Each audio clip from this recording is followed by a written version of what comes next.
My home was flooded during the storm. I went to my son's mansion, soaked and muddy. My daughter-in-law blocked the door. "Ew! You will ruin my white carpets! Go to a shelter!" She slammed the door in my face. I sat on the curb and called the troubled teen I saved from the streets 20 years ago. He is now a general. Suddenly, a military convoy blocked the street. He stepped out and, "I'm glad to have you here." Follow my story until the end, and comment the city you're watching from so I can see how far my story has reached. The rain hadn't stopped for 3 days. I sat in my small kitchen on 15 Oak Street, listening to the water hammer against the tin roof like angry fists demanding entry. At 68, I'd weathered many storms, but this one felt different. The meteorologists on the radio kept using words like unprecedented and catastrophic, and for once, they weren't exaggerating. I pulled my threadbare robe tighter around my shoulders and sipped my morning coffee, trying to ignore the brown stain spreading across my ceiling. The leak had started yesterday, but I'd convinced myself it would hold until the storm passed. I'd been wrong about many things lately. The framed photograph on my kitchen table caught my eye. Marcus in his military dress uniform at his promotion ceremony last year. Even at 39, he still had that boyish smile that had melted my heart 20 years ago when he was just a lost 16-year-old with nowhere to go. Next to it sat another frame, Ruben's wedding photo from 11 years ago, his arm around Brixton in her $15,000 dress. The contrast between the two young men I'd raised couldn't have been starker. A sudden crash from the living room made me jump, sending coffee splashing across the table. I rushed to investigate and found my bookshelf toppled over, water pouring through a gaping hole where my window used to be. The storm had finally broken through. Within minutes, muddy water was ankle-deep and rising. I grabbed what I could, my purse, the photo of Marcus, a small overnight bag with a change of clothes. Everything else, 42 years of memories in this little house, would have to fend for itself against the flood. My hands shook as I dialed 911, but the circuits were overloaded.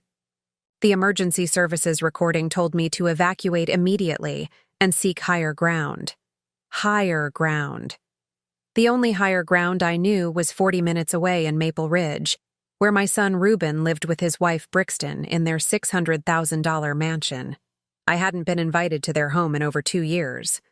Not since Brixton made it clear that my presence made her uncomfortable, and that my working-class background didn't align with their social circle.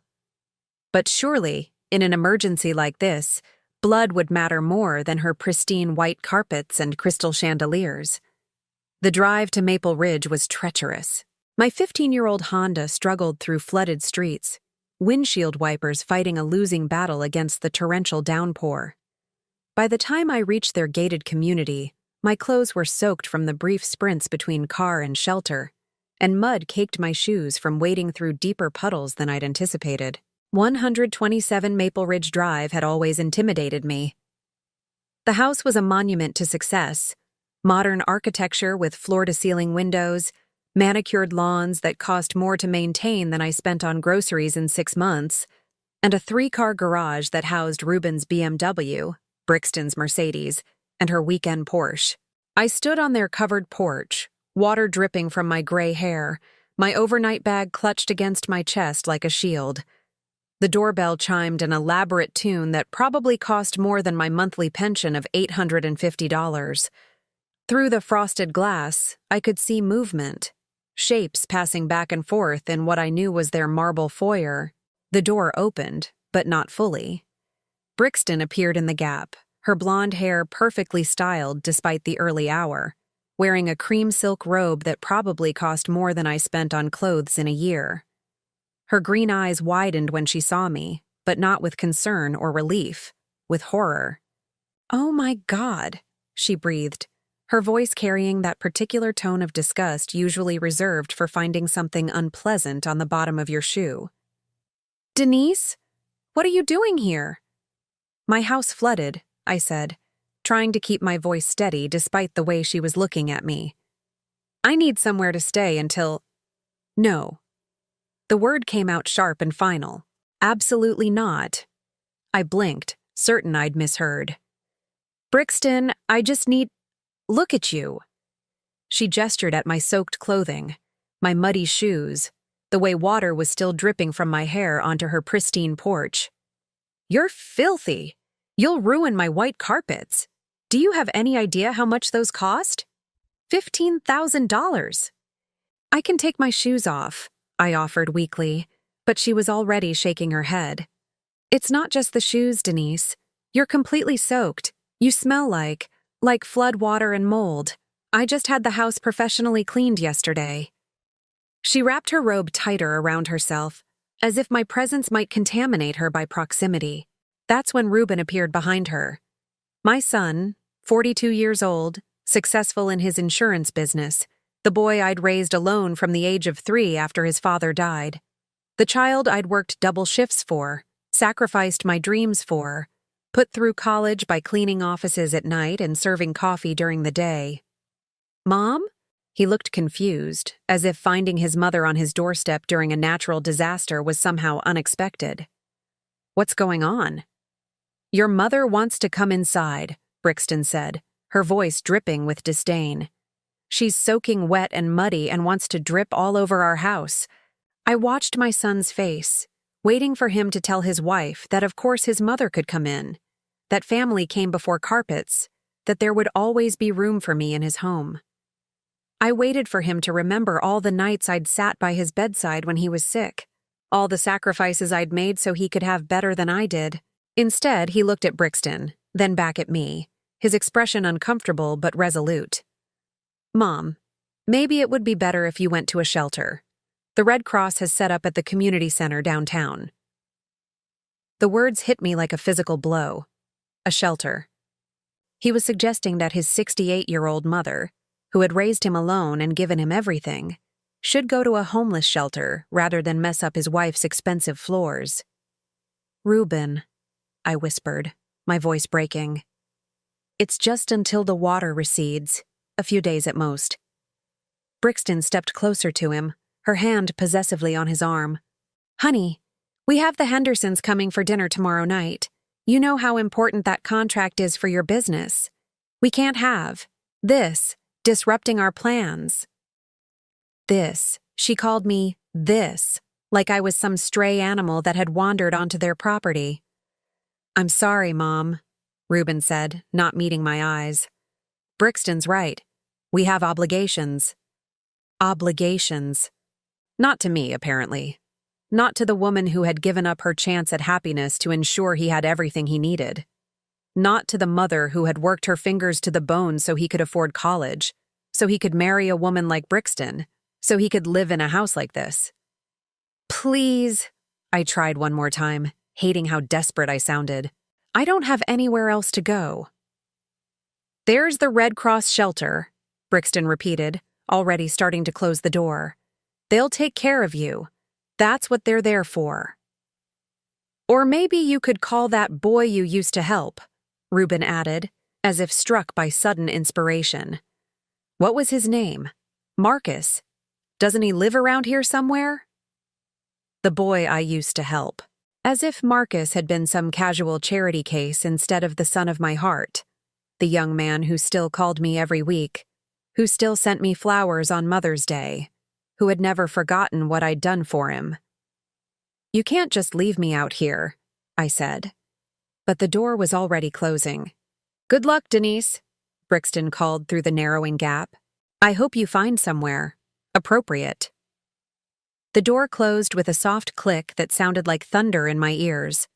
I stood there for a long moment, staring at the brass nameplate that read The Holbrooks, water dripping from my hair onto the expensive slate tiles beneath my feet. Slowly, I turned and walked back to my car, each step heavier than the last. The rain had intensified, if that was possible, and by the time I reached my Honda, I was shivering uncontrollably. I sat in the driver's seat, engine running for warmth, and stared back at the house where my son lived. Through the large front window, I could see them moving around inside, Reuben already back to his normal routine, Brixton probably checking her precious carpets for any sign of contamination from my brief presence on their porch. Neither of them looked outside to see if I'd driven away safely. Neither of them cared. I pulled out my phone with trembling fingers. There was one number I could call. One person who had never failed me, never turned me away, never made me feel like a burden. The boy who wasn't my blood, but had become my son in every way that mattered. Marcus answered on the second ring, his voice warm and concerned. "Mom, is everything okay? I've been worried about the flooding in your area." Mom. He called me Mom, something my biological son rarely did anymore. "Marcus," I said, and then I couldn't say anything else. The words stuck in my throat like broken glass. "Where are you?" His voice sharpened with alarm. "Are you safe? Is your house okay?" "No," I whispered. "Nothing's okay." I didn't tell him about Reuben and Brixton. I couldn't bear to voice their cruelty, to make it real by speaking it aloud.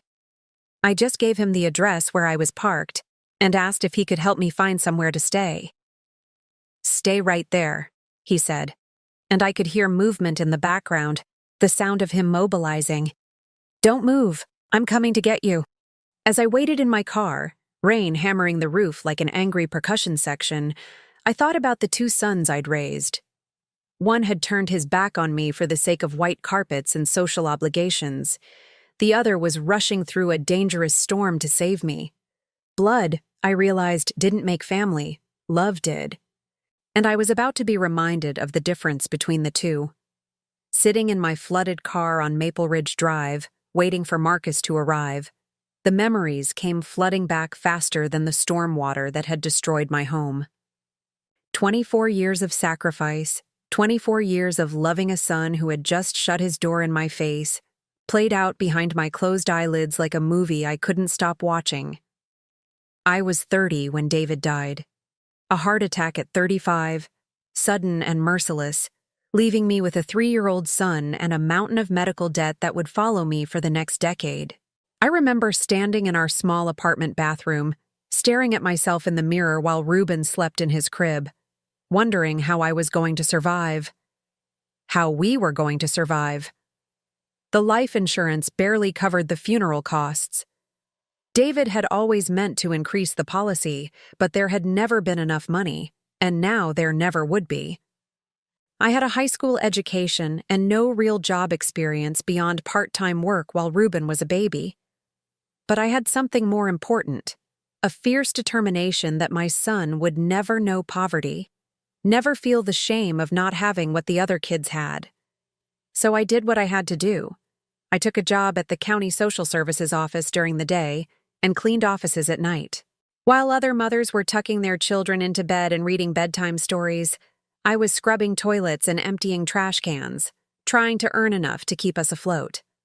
My neighbor, Mrs. Chen, watched Reuben in the evenings for $20 a week, money I could barely spare but had to find.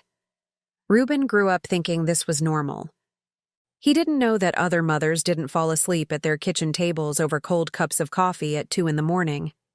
He didn't know that other families didn't eat cereal for dinner 3 nights a week because mommy was too tired to cook. He just knew that somehow magically there was always food on the table and clean clothes in his drawers and money for school supplies. As he got older, I made sure he had what he needed to fit in. When he wanted to play Little League, I picked up extra cleaning shifts to pay for the equipment. When he needed a suit for his 8th grade graduation, I worked through the flu to earn the money. When he wanted a guitar in high school, I sold my wedding ring, the only valuable thing I had left of David. I told myself it would all be worth it when he grew up. When he became successful and happy and realized how much I had sacrificed for him. When he looked back and understood that every choice I made was for his future. But understanding never came. Instead, Reuben seemed to resent the very sacrifices I made for him. When I missed his football games because I was working, he accused me of not caring. When I fell asleep during one of his school plays, exhausted from pulling a double shift, he was embarrassed. When I couldn't afford to take him on expensive vacations like his friends' families, he acted ashamed of our modest lifestyle. "Why can't you be like Jimmy's mom?" He asked me once when he was 14. "She comes to everything. She volunteers at school. She actually cares about what we do. I wanted to tell him that Jimmy's mom didn't have to work 2 jobs to keep the electricity on. I wanted to explain that I cared so much I was literally working myself into the ground to give him opportunities. But 14-year-old boys don't understand sacrifice. They only understand absence. The breaking point came when Marcus entered our lives. It was 2004, and Ruben was 21, away at college on the partial academic scholarship I'd helped him earn by paying for tutoring and test prep courses. I was working as a social worker by then, finally having earned my degree through night classes that took me 8 years to complete. The pay was better than cleaning offices, but the work was harder in different ways. Marcus Donovan was 16 when he was assigned to my caseload. A ward of the state, he'd been bounced between foster homes since he was 8, each placement ending in failure and disappointment. His file was thick with reports of running away, skipping school, minor theft charges, and what the system politely called behavioral issues. When I first met him in my office, he slouched in the chair across from my desk like a caged animal looking for the nearest exit. His dark hair hung in his eyes, and his clothes were clean but too small, the universal uniform of a kid who'd outgrown what little he had. But it was his eyes that got to me. They held the same wary sadness I'd seen in the mirror 21 years earlier, the look of someone who had learned not to expect much from the world. "So," he said before I could introduce myself, "which group home are you sending me to this time?" "Actually," I said, closing his file and leaning back in my chair, "I was wondering if you'd like to come to dinner." He stared at me like I'd spoken in a foreign language. "What?" "Dinner at my house. Tonight. I make a decent meatloaf, and I have a spare bedroom that's just collecting dust." "Lady, you don't even know me." "I know enough," I said, and somehow I did. I knew what it felt like to be alone and scared. I knew what it meant to have the world turn its back on you when you needed help most. I knew what one person's kindness could mean to someone who had given up hope. That night, Marcus sat at my small kitchen table and ate 3 helpings of meatloaf while I told him about my house rules. Curfew at 10 on school nights, homework done before TV, no drugs or alcohol, and mutual respect always. He nodded along, clearly expecting this arrangement to last maybe a week before something went wrong, and he was back in the system. 3 weeks turned into 3 months. 3 months turned into a year. Slowly, cautiously, Marcus began to trust that this was real. He brought his grades up from failing to honor roll. He started talking about the future, maybe college, maybe the military. He helped with dishes without being asked and learned to do his own laundry. Most importantly, he smiled. Really smiled. Not the bitter, defensive smirk he'd worn like armor when we first met. When Ruben came home for Christmas break that first year, he was furious to find someone else living in our house. "Who is this kid?" he demanded, as if Marcus couldn't hear him from the next room. "Why is he here? Where am I supposed to sleep?" "Marcus is staying in the den for now," I explained. "You can have your old room, of course." "But why is he here at all? This is supposed to be our home." Our home, as if Ruben had contributed anything to the mortgage payments or utility bills. As if he had any say in what I did with the space I worked so hard to maintain. "He's here because he needs somewhere to be," I said simply, "just like you did when you were little." "That's different. I'm your real son." The words hung in the air between us, ugly and hurtful. From the den, I heard the soft sound of a door closing, Marcus giving us privacy for this family argument that he wasn't supposed to be part of. "Marcus is part of our family now," I said firmly. "He's been here almost a year, and he's earned his place." "By doing what?" "He's just some delinquent you picked up out of pity." That's when I lost my temper. 21 years of biting my tongue, of making excuses for Ruben's selfishness, of hoping he would mature into someone kinder than he was showing himself to be, all came pouring out at once. "Marcus helps with grocery shopping," I said, my voice shaking with anger. "He painted the fence this summer without being asked. He noticed when I was getting sick last month and made me soup. He listens when I talk about my day and asks how I'm feeling.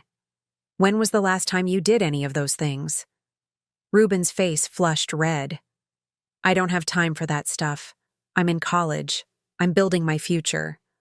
The future I'm paying for, I reminded him. The future I'm working 60-hour weeks to make possible. Nobody asked you to do that. You're right, I said quietly. Nobody asked. I did it because I love you. Just like I'm helping Marcus because I love him too. Ruben stormed out that night and didn't speak to me for 3 months. When he finally called, it was to tell me he'd met a girl named Brixton and was thinking about proposing. He didn't ask for my blessing or opinion. He was informing me, the way you might tell someone about changing your phone number or moving to a new apartment. Meanwhile, Marcus thrived.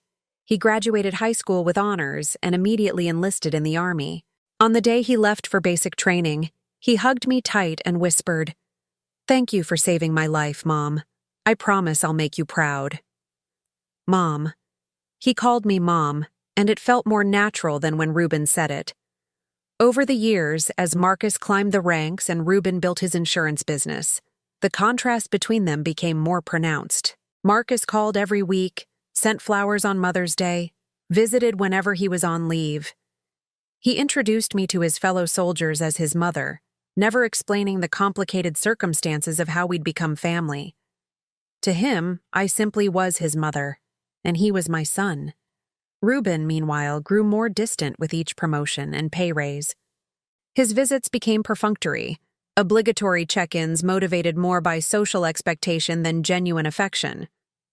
When he married Brixton, I could see the calculation in her eyes as she assessed my value to their social aspirations. I came up wanting. The wedding was beautiful. $50,000 of flowers and champagne and designer everything. I wore my best dress, which had cost me $89 at Macy's, and tried to blend into the background of Brixton's wealthy friends and relatives. Marcus, handsome in his dress uniform, was my date. He spent the entire reception making sure I wasn't sitting alone, introducing me to people as his proud mother, making me feel like I belonged. Brixton's mother cornered me by the dessert table and asked, in a voice that could have cut glass, "So you're the one who raised that nice soldier boy? How wonderful that you gave him a chance." As if Marcus had been lucky to have me, instead of the other way around. "Actually," I said, smiling sweetly, "I was the lucky one. He's been the best son a mother could ask for." Her eyebrows lifted in confusion. "But Ruben is your biological son, isn't he?" "Biology doesn't make a family," I replied. "Love does."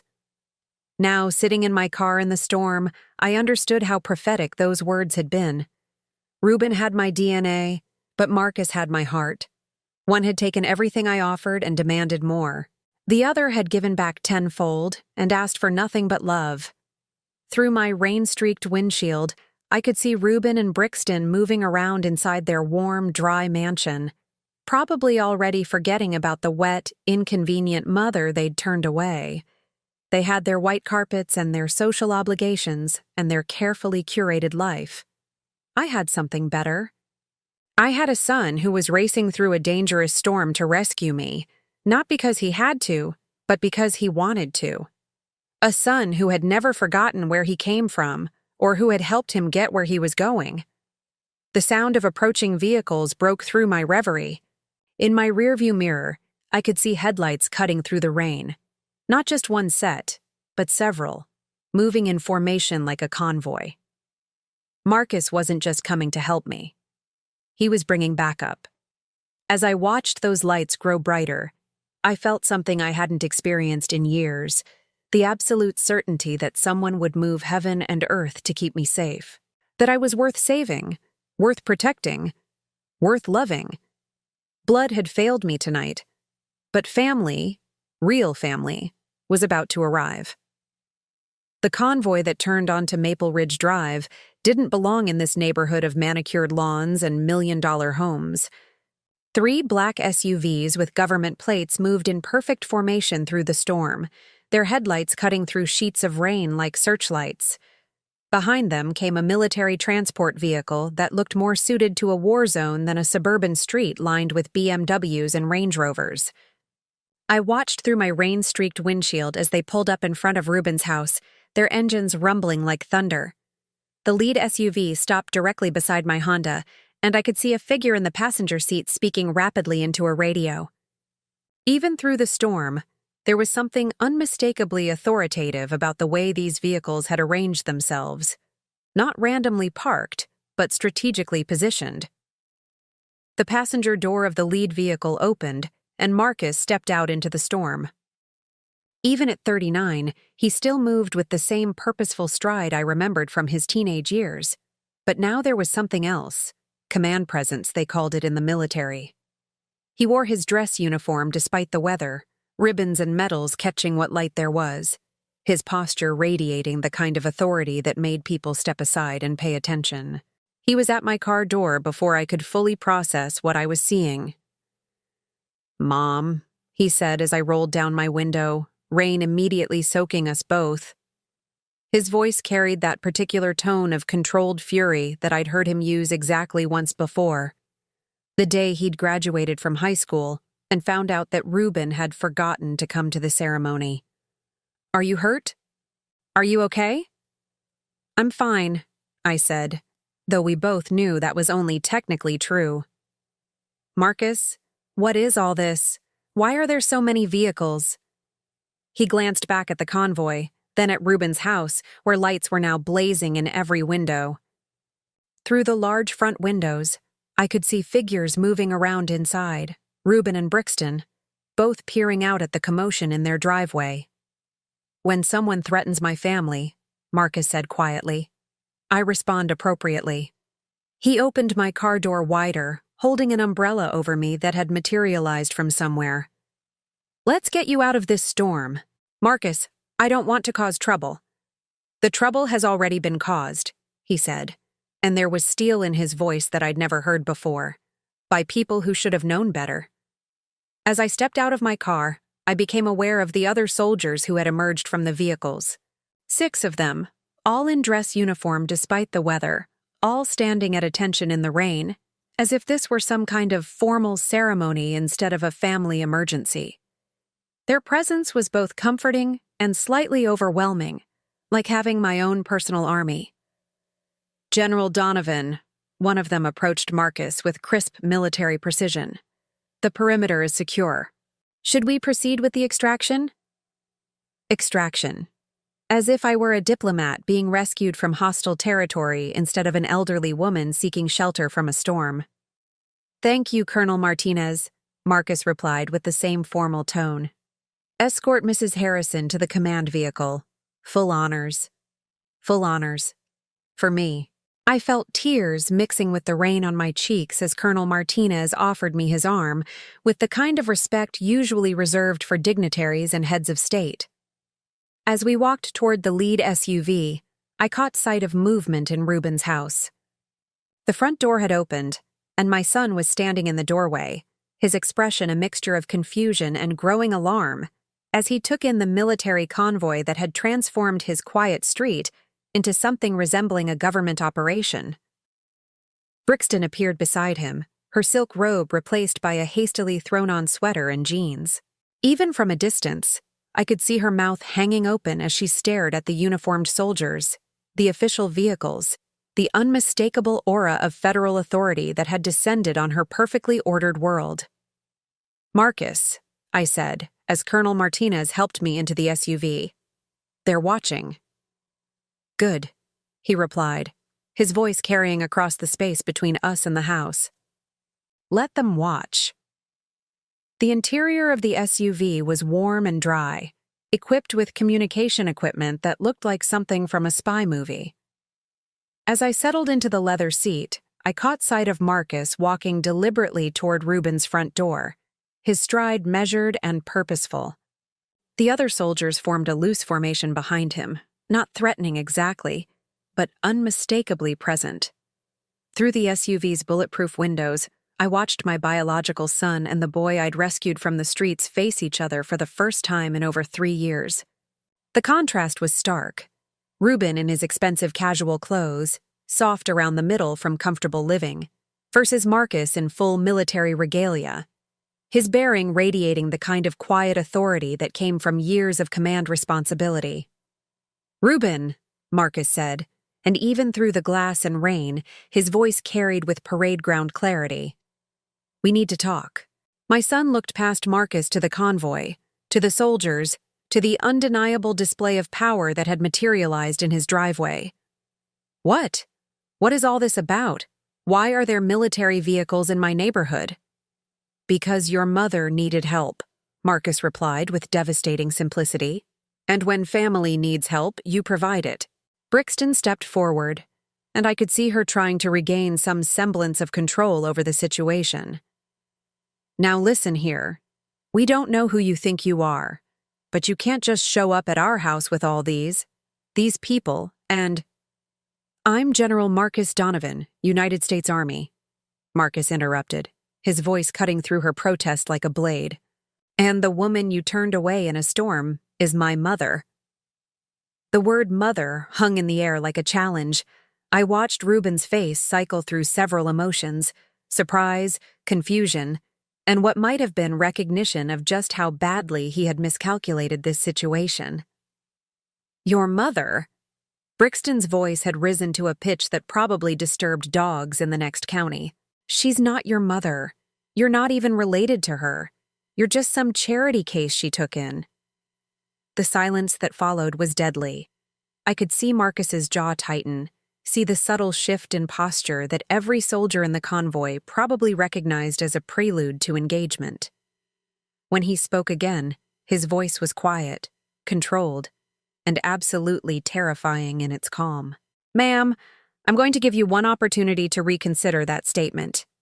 "It's the truth," Brixton shrieked, apparently too panicked to recognize the warning in his tone. "She's not your real mother. You're nobody. Some street kid she felt sorry for. This whole military parade is ridiculous over some old woman who—" She never got to finish the sentence. Marcus took one step forward, and his voice, when it came, carried the full weight of his rank and authority. "That old woman worked 3 jobs to put me through school. She gave me a home when no one else would. She taught me what honor looks like, what integrity means, what it takes to be a decent human being." His gaze shifted to Reuben, and I saw my biological son actually take a step backward. "She is more of a mother to me than some people deserve, and she is under my protection. Is that clear?" "Now wait just a minute." Reuben finally found his voice, though it shook with something between indignation and fear. "You can't just come to my house and threaten us. I'm her real son. I have rights." "Rights?" Marcus's laugh was harsh and humorless. "What rights? The right to abandon your elderly mother in a natural disaster? The right to prioritize carpets over family? The right to slam doors in the face of the woman who sacrificed everything to raise you?" Each question hit like a physical blow. I watched Reuben's face crumble as the reality of his actions was laid out in stark, undeniable terms. It wasn't like that," Reuben stammered. "We have obligations, social commitments. The house was just cleaned and she was all wet and muddy and—" "Stop talking," Marcus said with quiet authority. "Every word you say makes this worse." Colonel Martinez appeared at Marcus's side, speaking in a voice loud enough for everyone to hear. "General, we've located suitable temporary housing for Mrs. Harrison. The base guest quarters are prepared and waiting." "Outstanding," Marcus replied, without taking his eyes off Reuben. "Please ensure that Mrs. Harrison has everything she needs for an extended stay. Comfort is the priority." "Sir, should we also contact the Media Relations Office? This level of community support operation typically generates local news interest." The suggestion was delivered with military precision, but I caught the underlying meaning. The threat of publicity, of having this story told to the wider community, hung in the air like smoke. Brixton went pale. "Media? You can't. This is a private matter." "Nothing about this is private anymore," Marcus said coolly. When you make a spectacle of rejecting someone's mother in a storm, you don't get to control how that story is told. "Please," Reuben said, and for the first time I heard genuine fear in his voice. "Please, let's not involve the press. We can work this out. Mom can stay with us. We weren't thinking clearly." "No," Marcus said with finality. "You weren't thinking at all. But I am." He gestured toward the SUV where I was sitting. "Mrs. Harrison will be staying where she's wanted and respected, where family actually means something." As he turned to walk back to the convoy, Reuben called out desperately, "Wait! Marcus, please, she's my mother. I made a mistake. I'm sorry." Marcus paused, looking back over his shoulder. "Some mistakes can't be fixed with apologies," he said quietly. "Some lines, once you cross them, change everything." He walked back to the SUV and climbed into the driver's seat, his movements controlled and precise despite the emotional weight of the confrontation. "Are you ready to go home, Mom?" he asked. And the gentleness in his voice was such a contrast to the steel he'd shown moments before that it almost broke my heart. "Home?" I asked, confused. "Base housing," he explained, starting the engine. "It's not much, but it's warm and dry and safe, and nobody there will ever make you feel unwelcome." As we pulled away from Reuben's house, I looked back to see my biological son standing in his doorway, watching us leave. Brixton was nowhere to be seen, probably inside, assessing the damage to her social standing and calculating how to minimize the fallout from this very public display of their cruelty. The convoy moved through the streets with the same precision it had arrived with, and I found myself thinking about the two sons I'd raised. One had wealth and status and a beautiful home, but when tested, had failed spectacularly. The other had built a life of service and honor, and when his family needed him, had moved heaven and earth to provide protection. "Marcus," I said as we drove through the storm toward Fort Harrison, "you didn't have to do all this. The convoy, the soldiers, the official response. I would have been fine with just you." He glanced at me in the rearview mirror, and I saw the boy I'd rescued 20 years ago alongside the man he'd become. "Mom, when someone disrespects you, they disrespect me. When someone abandons you, they abandon everything I believe in. This wasn't just about getting you out of the rain. This was about making sure everyone understands exactly who you are and what you mean." "And who am I?" I asked, genuinely curious about his perspective. "You're the woman who saved my life," he said simply. "You're the mother who taught me that family isn't about blood. It's about choice and commitment and love. You're the person who deserves to be protected and honored and never, ever abandoned." As Fort Harrison came into view through the storm, its lights warm and welcoming in the darkness, I realized that Marcus hadn't just rescued me from the weather.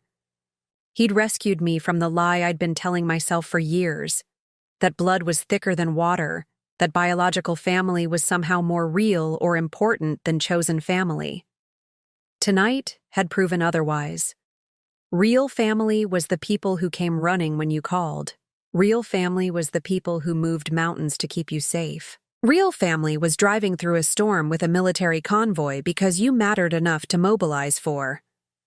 Fort Harrison at night was a different world from the chaos we'd left behind in Maple Ridge. Clean lines of streetlights marked orderly rows of buildings, each one purposeful and maintained with military precision. Even in the storm, there was something deeply comforting about the sense of order, of people who knew their jobs and did them well. Marcus pulled up to a modest 2-story building with a sign reading, "Guest Quarters, Building 17. The rain had finally begun to ease, but he still came around with an umbrella to escort me inside, the same careful courtesy he'd shown me since he was 16 years old. "Mrs. Harrison," the desk sergeant greeted me with genuine warmth as we entered the lobby. "Welcome to Fort Harrison. General Donovan has made sure we have everything prepared for your stay. If you need anything, and I mean anything, you just let us know." The apartment they'd prepared was simple but clean, with a small kitchen stocked with basics, a comfortable living room, and a bedroom that looked out over the base's central green. More importantly, it was warm and dry and filled with people who treated me with respect. "This is too much," I protested as Marcus showed me around the space. "I don't need all this. A simple hotel room would have been fine." "You're not staying in a hotel," he said firmly. "You're staying where I can make sure you're safe and comfortable, where you're treated like the important person you are." Important. When was the last time anyone had called me important? As we settled in the living room with cups of coffee that someone had thoughtfully prepared, Marcus's phone began buzzing constantly. Text messages, missed calls, voicemails, all ignored as he focused entirely on making sure I was settled. "You should answer that," I said after the 10th buzz. "It might be important." He glanced at the screen and his jaw tightened. "It's Ruben. He's been calling and texting for the past hour." "What does he want?" Marcus scrolled through the messages, his expression growing darker with each one. "He wants to explain himself. He wants me to understand his position. He wants to know if we can work this out like adults." He set the phone aside with obvious disgust. He wants everything except to take responsibility for what he did. "Maybe I should talk to him," I said, though the words felt heavy in my mouth. "He's still my son, and families fight sometimes." No. The word was final, absolute. "Mom, you need to understand something. What happened tonight wasn't a family fight. It wasn't a misunderstanding or a moment of poor judgment. It was a choice. A deliberate, calculated choice to prioritize material things over human decency." He leaned forward, his voice intense but gentle. "When I got your call, do you know what I was doing? I was in a briefing with my commanding officer about deployment schedules. Important military business. But the moment I heard distress in your voice, nothing else mattered. I left that meeting, mobilized my people, and came to get you. Because that's what you do for family. But you have responsibilities. My first responsibility is to the people who matter most," he said firmly. "You taught me that. You showed me what real love looks like by putting my needs above your comfort for years. Tonight, I got to return that favor."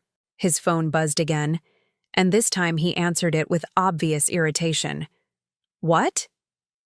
Even from across the room, I could hear Ruben's voice, high-pitched with panic and desperation. Marcus listened for maybe 30 seconds before cutting him off. "No, Ruben. We're not doing this. You made your choice when you left our mother sitting in a flooded car in a storm." His voice was cold, professional, the tone of someone used to dealing with difficult situations. "You chose your wife's carpets over your mother's safety. You chose social appearances over human decency. Those choices have consequences." More frantic talking from the other end of the line. Marcus's expression never changed. "I don't care about your explanations," he continued. "I don't care about your excuses. I care about results. And the result is that when your mother needed help, you failed her completely." "Marcus, please." I could hear Ruben's voice clearly now, desperate and pleading. "Let me be very clear about something," Marcus said, his voice dropping to a register that probably made enemy combatants reconsider their life choices. "Mrs. Harrison is under my protection now, permanently. Any further distress caused to her will be considered a personal attack on me and handled accordingly." "What does that mean?" Ruben's voice was shaking now. "It means you had your chance to be her son, and you threw it away.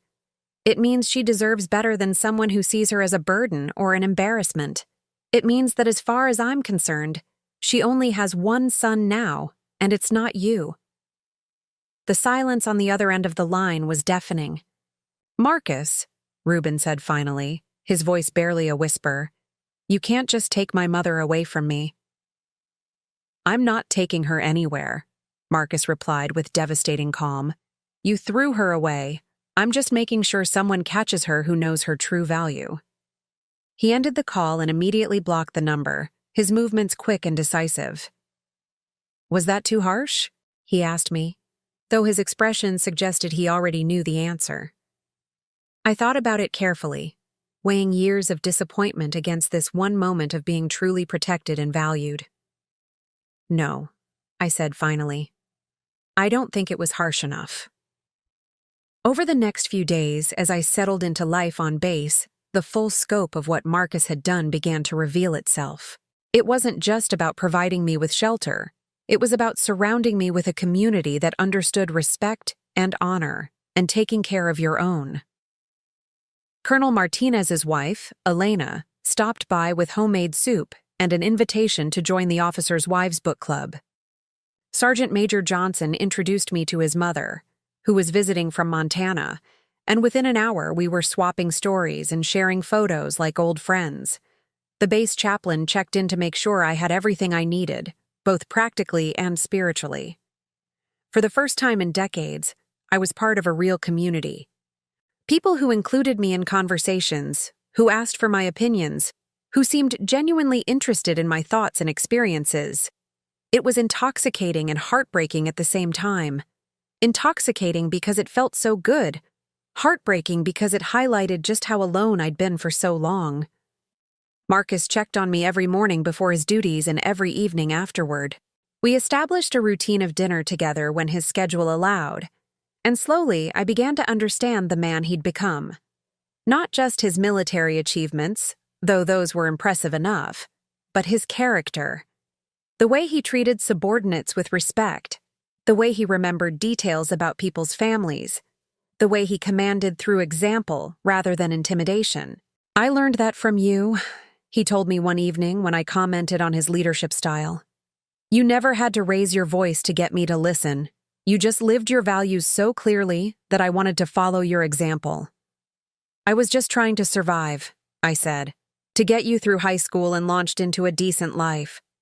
"You were modeling integrity," he corrected. "Every choice you made taught me something about what kind of person I wanted to be. Every sacrifice showed me what real love looks like. Every time you chose what was right over what was easy, you were raising a son, just not the one you expected." On the fourth day, Brixton showed up at the base gate.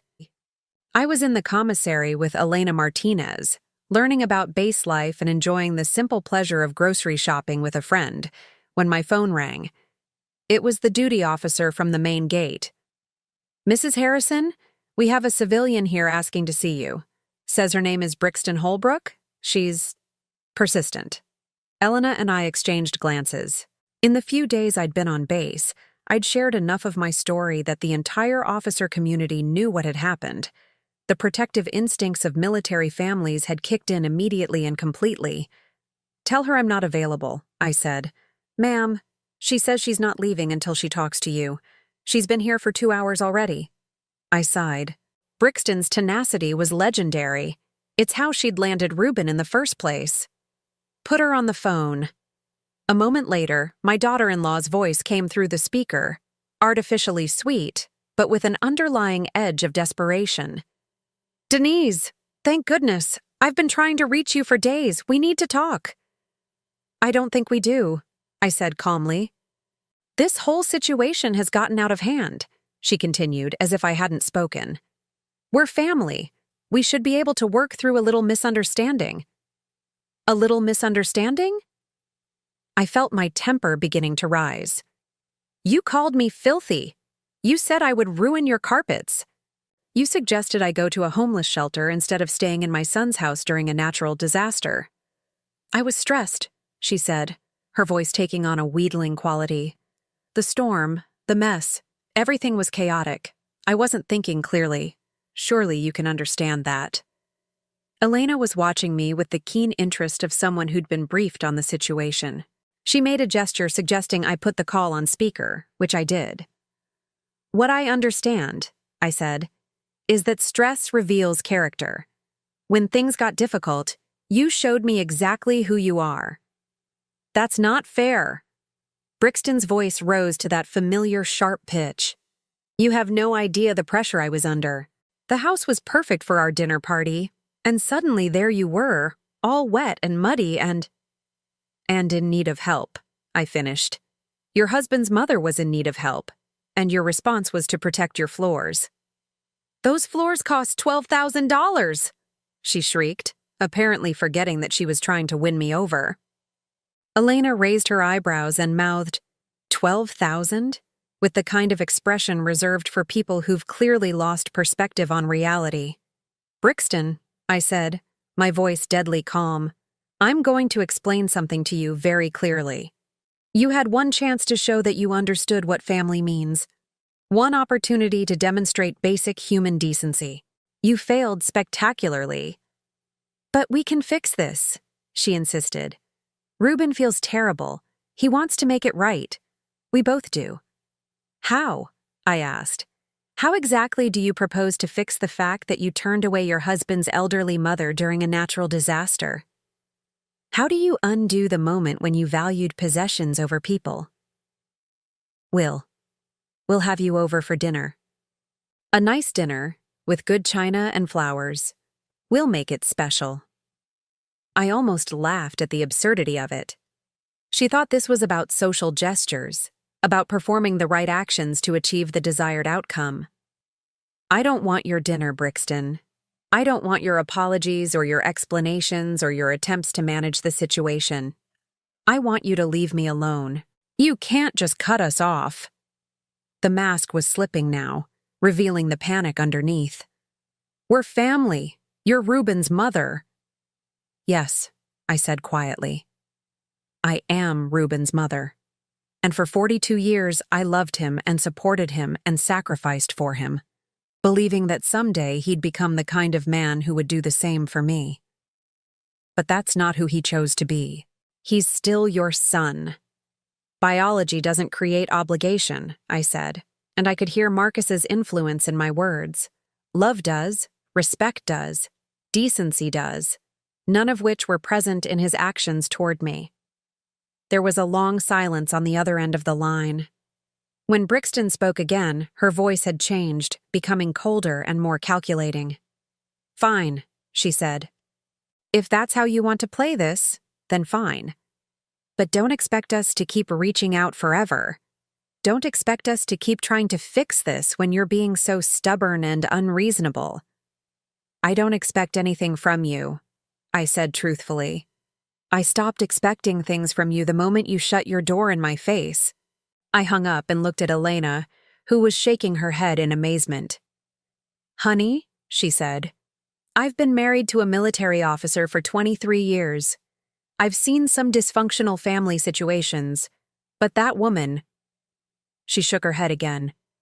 That woman doesn't understand the first thing about what matters in life. No, I agreed. She doesn't. But I was beginning to understand it perfectly. Family wasn't about blood or obligation or social expectations. It was about people who showed up when you needed them. People who protected and honored and valued you. People who chose to love you not because they had to, but because they wanted to. I had that now. I had it with Marcus, with Elena, with this community of people who'd welcomed me, not because of who I was related to, but because of who I was. For the first time in years, I felt like I was exactly where I belonged. 3 months had passed since the storm that changed everything, and Fort Harrison had become more than just a temporary shelter. It had become home in a way that surprised me every morning when I woke up. The guest quarters had evolved into a comfortable space filled with small touches that made it mine. Photographs on the mantel, books on the shelves, plants by the window that Elena Martinez had helped me choose. I'd established routines that gave structure to my days. Morning coffee with Colonel Martinez and his wife in their kitchen, where we discussed everything from current events to family recipes. Afternoons spent volunteering at the base library, helping soldiers' children with their reading, or working in the community garden that Sergeant Major Johnson had convinced me to help establish. Evenings were often spent with Marcus when his duties allowed, or with the group of officers' wives who had embraced me as one of their own. For the first time in decades, I felt useful, valued, wanted. Mrs. Harrison, young Private Rodriguez said as I helped him with a letter to his girlfriend back in Texas, my mom would love you. She always says that good people recognize other good people, and everyone here talks about how lucky the general is to have you as his mother. I'm the lucky one, I replied, and meant it. Marcus had given me more than shelter and protection. He'd given me a community where I belonged, where my presence added value rather than created obligation. The contrast with my old life couldn't have been starker. No more walking on eggshells around Brixton's moods. No more feeling like an unwelcome guest in my own son's presence. No more pretending that biological connection was enough to sustain a relationship built on resentment and social climbing. My phone rarely rang anymore, and when it did, it was usually Elena asking if I wanted to join her for shopping, or Chaplain Williams inviting me to help with the youth program, or Marcus checking in to see if I needed anything. The desperate calls from Reuben had stopped after the first week, replaced by a silence that spoke volumes about his priorities. But news traveled, especially in a community as interconnected as Maple Ridge's social circle. You might want to see this, Elena said one afternoon, setting her laptop on my kitchen table with an expression that mixed concern with barely suppressed satisfaction. On the screen was the local newspaper's society page, featuring a photograph from what looked like a charity fundraiser. The headline read, "Local Insurance Executive Faces Business Challenges Amid Family Controversy."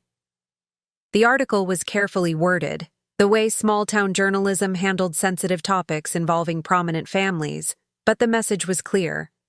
Reuben's insurance business was struggling. Several major clients had quietly moved their accounts to competitors. The reasons were never explicitly stated, but the timing was telling. It seems, Elena said carefully, that certain influential people in the community have strong feelings about how family members should treat their elders. I scrolled through the article, noting the quotes from unnamed sources expressing disappointment in recent revelations about character and concerns about business relationships with individuals who don't share our community values. Marcus didn't do this, I said, though it came out more like a question. Marcus doesn't have to do anything directly, Elena replied. Word travels fast in military circles, and a lot of the people in Maple Ridge have connections to the base. Contractors, suppliers, reserve officers, military families. When people hear about someone mistreating a Gold Star mother's equivalent, well, consequences follow naturally. Gold Star mother's equivalent. The phrase caught my attention. What does that mean? Elena's expression softened. Honey, you raised a general. You sacrificed everything to help him become the man he is today. In military culture, that makes you almost sacred. What your son and his wife did to you, it's not just personal. It's a violation of everything we hold dear about honoring those who serve and sacrifice. The next piece of news came a week later, delivered by Marcus himself during one of our regular dinners together. I heard from Colonel Peterson today, he said, carefully cutting his steak. His wife plays tennis with some of the ladies from Maple Ridge Country Club. I set down my fork, sensing that whatever came next would be significant. Apparently, Brixton's been having some social difficulties, he continued with the bland tone of someone reporting weather conditions. Several of her committees have found reasons to replace her. The country club's board decided not to renew her membership chairmanship. Invitations to certain events have decreased. Because of what happened with me? Because of who she revealed herself to be, Marcus corrected gently. Social circles like theirs survive on reputation and respect. When someone shows that level of cruelty to a family member, especially an elderly one, it raises questions about character that people don't want associated with their organizations. I thought about this, trying to process how I felt about my former daughter-in-law's social exile. Surprisingly, I felt no satisfaction in her downfall, just a tired sort of recognition that actions had consequences. And Reuben? I asked. Marcus's jaw tightened slightly. He's been trying to reach me through official channels. Phone calls to my office, emails to my staff, even an attempt to schedule an appointment through military protocol. What does he want? To apologize, to explain, to ask for my help in repairing his reputation and his business. Marcus looked up from his plate, his expression serious. He seems to think that if I publicly forgive him, if we're seen together, it will restore his social standing. The audacity of it took my breath away. Even now, even after everything, Reuben was thinking about appearances and social management rather than genuine remorse or relationship repair. What did you tell him? Nothing. I haven't responded to any of his communications. Marcus leaned back in his chair, his voice taking on that command tone that made subordinates stand straighter. He had 42 years to learn how to treat you properly. He had countless opportunities to show gratitude for your sacrifices, respect for your dignity, love for your person. He chose not to take them. He's still my biological son, I said quietly, though the words felt hollow even as I spoke them. And you're still the woman who raised him, Marcus replied, which makes his betrayal even worse, not better. Biology doesn't excuse cruelty, Mom. It makes it less forgivable, not more. 2 weeks later, the final piece of the puzzle fell into place when Elena arrived at my door with fresh gossip and homemade cookies. The Holbrook house is for sale, she announced without preamble, setting the cookies on my counter and settling into what had become her usual chair at my kitchen table. What? $1.2 million, according to the listing. Apparently, the financial pressures finally became too much. Reuben's business has lost too many clients, and without Brixton's social connections bringing in referrals, they can't maintain their lifestyle. I absorbed this information slowly. The mansion that had been too good for a wet, muddy mother was now just another piece of real estate, valued in dollars and cents rather than social status. Where will they go? Nobody knows for sure, but there's speculation about moving to Brixton's parents' place in Arizona. Apparently, her father has some business connections there that might help Reuben rebuild. Rebuilding. Starting over in a new place where their reputation hadn't been tarnished by stories of elder abuse and social climbing. It seemed fitting somehow that they would have to construct new lives just as I had. That evening, as I sat on the small porch outside my quarters watching the sunset over the base, Marcus joined me with 2 cups of coffee and the comfortable silence that had developed between us over the months. Elena told you about the house, he said eventually. It wasn't a question. Yes. How do you feel about it? I considered the question carefully, examining my emotions like items in a suitcase, making sure I understood what I was carrying. Sad, I said finally. Not for them, exactly, but for what we could have been. For the family we might have had if different choices had been made. Regrets? No, I said, surprising myself with the certainty of the answer. No regrets. They showed me who they really were, and I finally listened. You can't regret learning the truth, even when it hurts. And now? I looked around at the base, at the lights coming on in homes where families gathered for dinner, where children did homework while parents discussed their days, where people took care of each other as a matter of course rather than obligation. Now I know what real family looks like, I said. Not perfect, not without challenges, but real. Built on choice and respect and genuine care for each other's well-being. Marcus nodded, understanding in the way that people who'd found their true family always understood each other. The guest quarters arrangement can be permanent if you want, he said quietly. Base housing has approved it, and honestly, having you here has been good for morale. The younger soldiers especially appreciate having someone with your experience and wisdom available. Are you asking me to stay? I'm asking you to consider that this might be where you belong, not as a temporary refugee from a storm, but as a valued member of a community that recognizes your worth. I thought about my old life on 15 Oak Street, the small house that had been more museum than home, filled with photographs of people who had moved on without me. I thought about the loneliness that had characterized most of my days, the careful management required to maintain relationships built on duty rather than affection.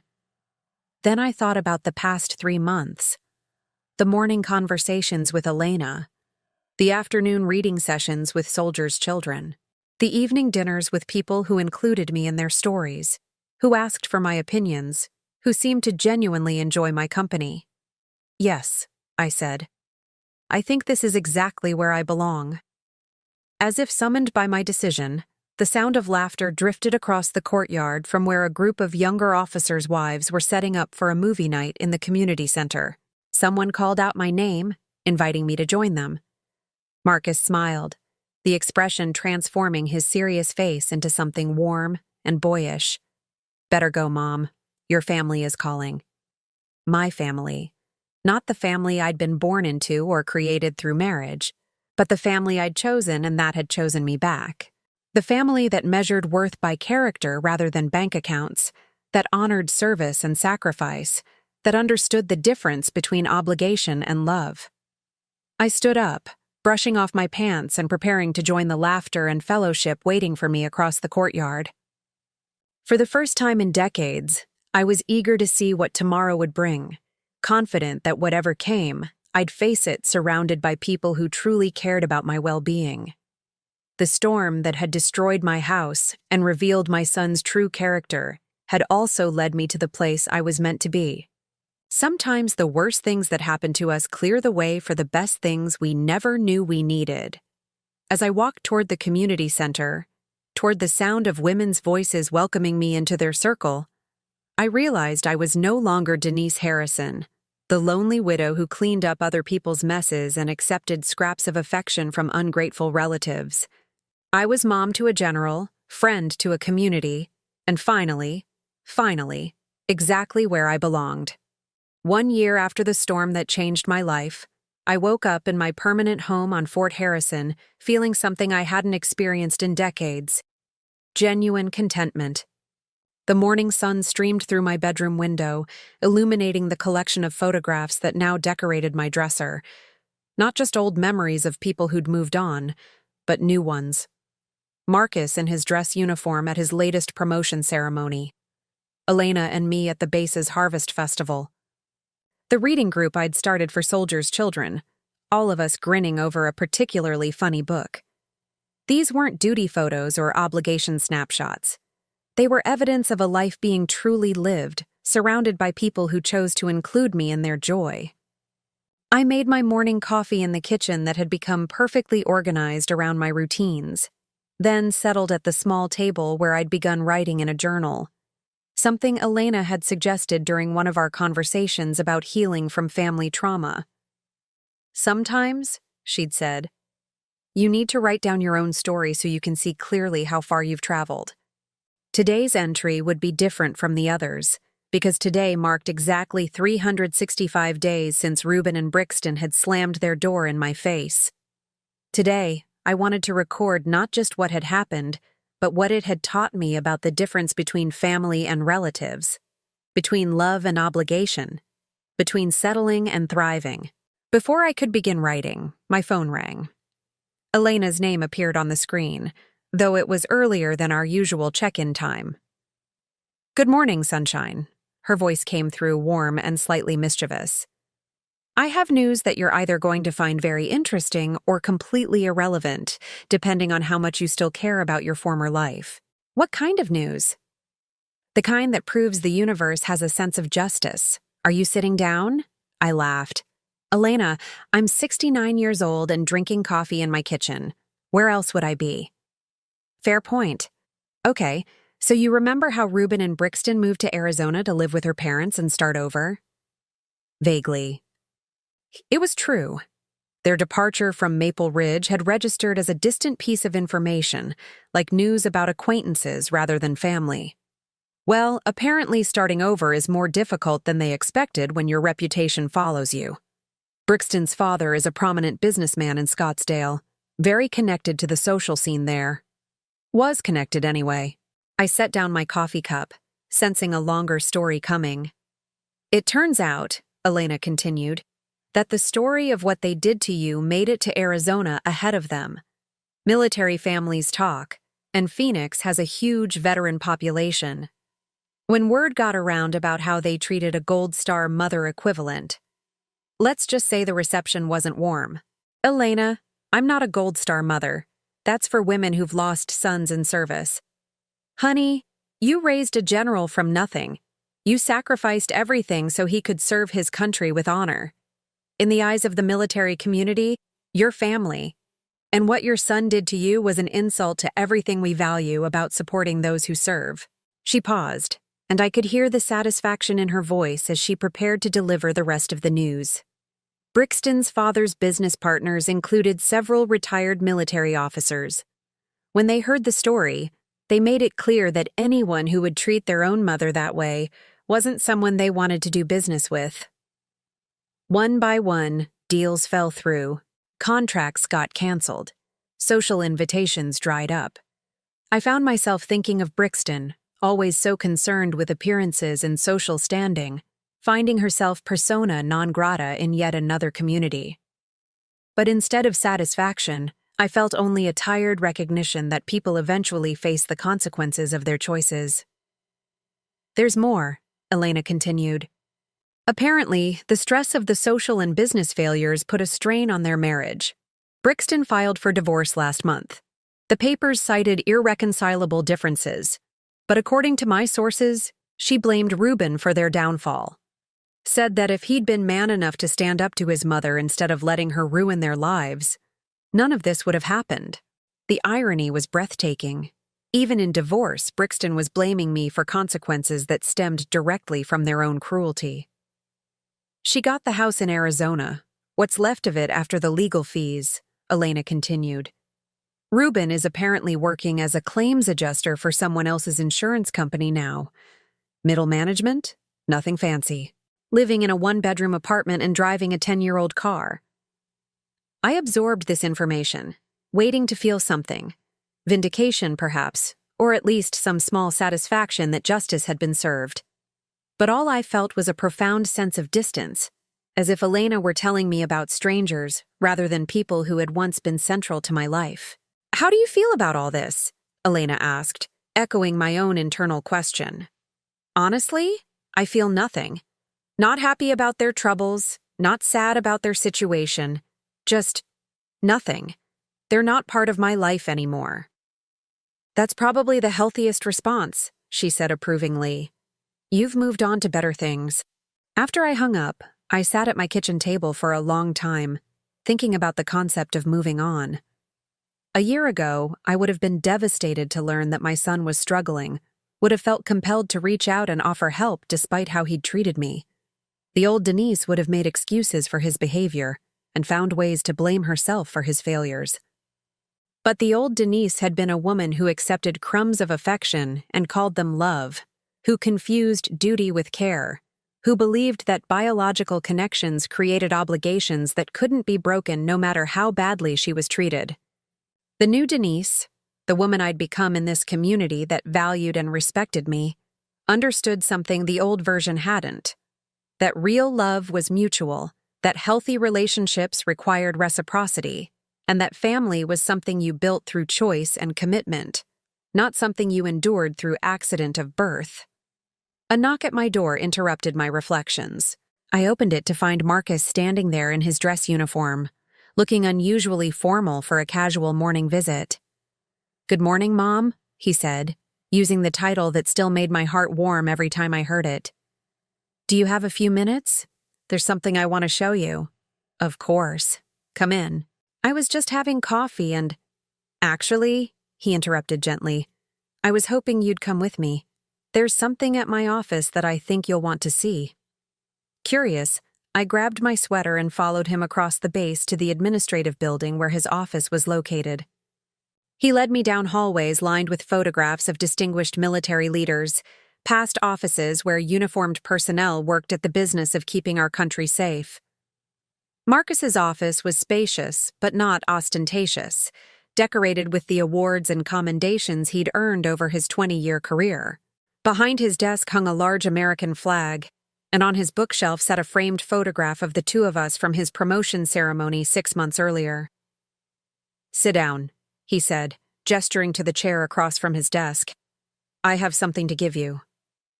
He opened a drawer and pulled out an official-looking document, thick with legal language and bearing several official seals. As he slid it across the desk to me, I could see his hands were slightly unsteady with what might have been nervousness. "What is this?" I asked, though I was already scanning the header that read, "Certificate of Adoption, State of Texas." "It's making things official," Marcus said quietly. "Making legal what's been true in our hearts for 20 years. I'm adopting you as my mother, formally and permanently." I stared at the document, at the careful legal language that would transform our chosen family relationship into something recognized by law and government. Marcus Donovan was officially requesting to adopt Denise Harrison as his legal mother, despite the fact that he was 39 years old and perfectly capable of managing his own affairs. "Marcus," I whispered, my voice breaking, "you don't have to do this. We both know you're my son in every way that matters. A piece of paper won't change that." "You're right," he said, coming around the desk to kneel beside my chair. "It won't change how I feel about you or how you feel about me. But it will change how the world sees us. It will make sure that if anything ever happens to me, you'll be legally recognized as my next of kin. It will give you access to my military benefits, my survivor benefits if needed. Most importantly, it will make a public, official statement that you are my family, chosen and claimed and permanent." Tears were streaming down my face now, 20 years' worth of gratitude and love overflowing at once. "But your biological family—" "What biological family?" he asked with gentle firmness. "The parents who gave me up to the state when I was 8? The relatives who never once asked how I was doing in foster care? You're the only family I've ever had that mattered." I looked down at the document again, at the official seals that would transform our relationship from emotional reality to legal fact. In the space marked "Reason for Adoption," someone had typed, "To formalize the existing family relationship between parties based on 20 years of mutual love, support, and commitment." "The paperwork is already filed," Marcus continued. "The court date is next month. Judge Patterson, who handles military family cases, says it's one of the most heartwarming petitions she's ever seen. An adult child formally claiming his chosen mother. What will this mean practically? It means that legally, officially, permanently, you are my mother and I am your son. It means your last name can become Donovan if you want it to be. It means that when I retire from the military, my benefits will support both of us. It means that no one, not Reuben, not Brixton, not anyone, can ever again question your place in my life or my place in yours." I held the document to my chest, overwhelmed by the magnitude of what he was offering. Not just legal protection or financial security, but something far more valuable.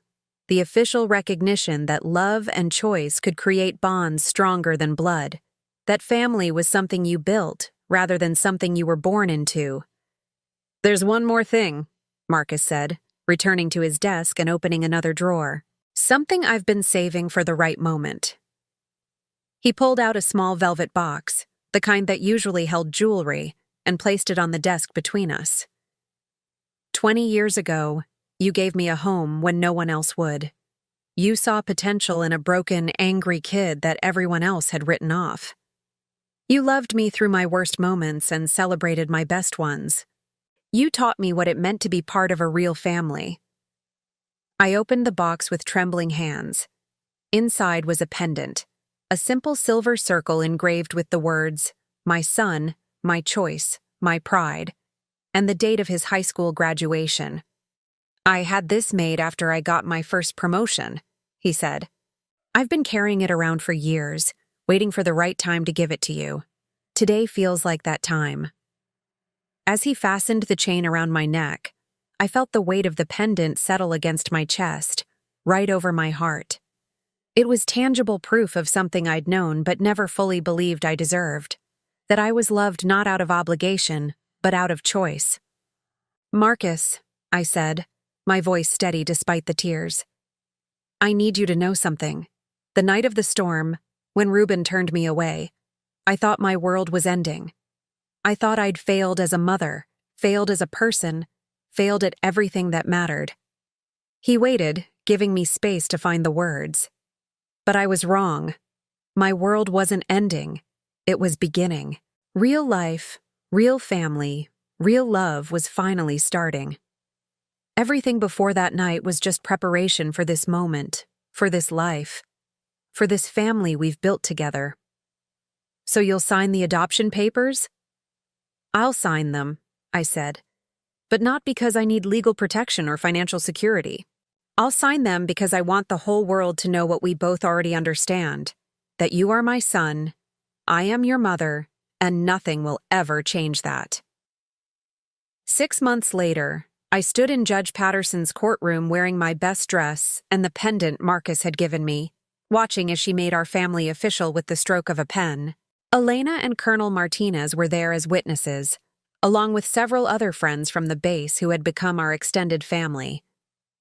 It is my honor, Judge Patterson said, to grant this petition and officially recognize what has clearly been true for many years, that Marcus Donovan and Denise Harrison Donovan are mother and son, bound by love, choice, and commitment. May your family continue to thrive and serve as an example of what real love looks like. As we walked out of the courthouse, now legally and permanently family, Marcus took my arm and smiled. So, Mom, how does it feel to be officially a Donovan? I looked around at the friends who had come to celebrate with us, at the community that had embraced me completely, at the life I'd built from the ashes of my old disappointments. It feels like coming home, I said. Finally, after 69 years, I know exactly where I belong. That evening, as we celebrated at a dinner hosted by Elena and Colonel Martinez, my phone buzzed with a text from an unknown number. The message was brief. Mom, I heard about the adoption. I'm sorry for everything. Can we talk? Ruben. I showed the message to Marcus, who read it without expression. What do you want to do? He asked. I looked around the table at the faces of people who had chosen to love me, who had included me in their lives not out of duty, but out of genuine affection. People who had never made me feel like a burden or an obligation, who celebrated my presence rather than tolerating it. I deleted the message without responding. Nothing, I said. I want to do absolutely nothing. This is my family now, and this is where my story continues. And for the first time in my life, I felt completely, totally, perfectly at peace. Now I'm curious about you who listened to my story. What would you do if you were in my place? Have you ever been through something similar? Comment below. And meanwhile, I'm leaving on the final screen 2 other stories that are channel favorites, and they will definitely surprise you. Thank you for watching until here.